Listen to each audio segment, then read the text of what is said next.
kediaman Pak Prabowo, calon presiden kita. Hadir para ketua umum partai politik pendukung Koalisi Indonesia Maju, yaitu dari Partai Amanat Nasional, Golkar, Gerindra, PBB, Gelora, Prima, PSI, dan Garuda. Seluruh ketua umum hadir kecuali Bang Yusril lagi ada acara di luar negeri.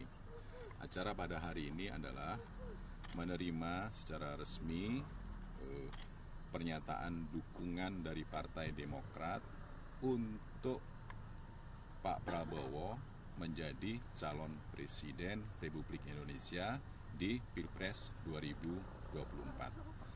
Suasana kebatinannya sungguh luar biasa, akrab, solid, penuh dengan kekeluargaan, dan ini menjadi tanda-tanda yang baik bahwa koalisi besar ini akan berpotensi untuk dapat memenangkan Pilpres 2024. Alasannya masing-masing partai politik tentu memiliki basis konstituen sendiri-sendiri. Apabila kita kelola, kita organisasi dengan baik, maka akan ekuivalen dengan suara Pilpres 2024 nantinya. Bang, tadi disampaikan Bang, Partai Demokrat itu alasan pertimbangan mendukung ke Pak Prabowo-nya itu apa ya?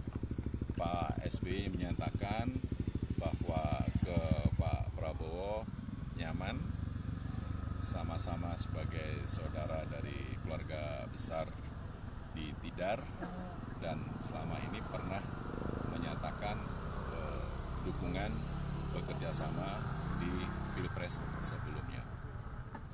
Dan Pak SBY sendiri menyatakan akan ikut turun gunung untuk memperjuangkan Pak Prabowo menjadi presiden 2024. Bang, ada isunya bahwa Demokrat merapat dengan membawa usulan nama baru cawapres di koalisi Prabowo. Itu disampaikan nggak? Apakah namanya masih tetap Mas AHY seperti Koalisi Perubahan atau gimana sih Bang? Tadi itu disampaikan nggak? Tadi belum dibicarakan hal yang detail. Intinya acara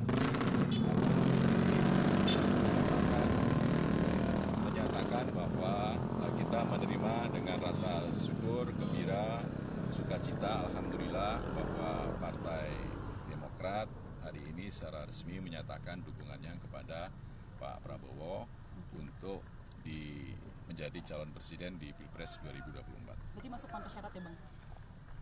Soal itu tentunya akan dibicarakan secara musyawarah mufakat, kolektif, kolegial. Soal tim pemenangan juga dibahas nggak sih Bang di dalam tadi? Nanti akan dibahas setelah acara ini, dan intinya bahwa suasana kebatinannya begitu hangat, penuh dengan kekeluargaan, dan saya rasa kalau kemudian ini disolidkan akan menjadi kekuatan besar untuk dapat memenangkan Pilpres 2024. Oke, ya. Thank you.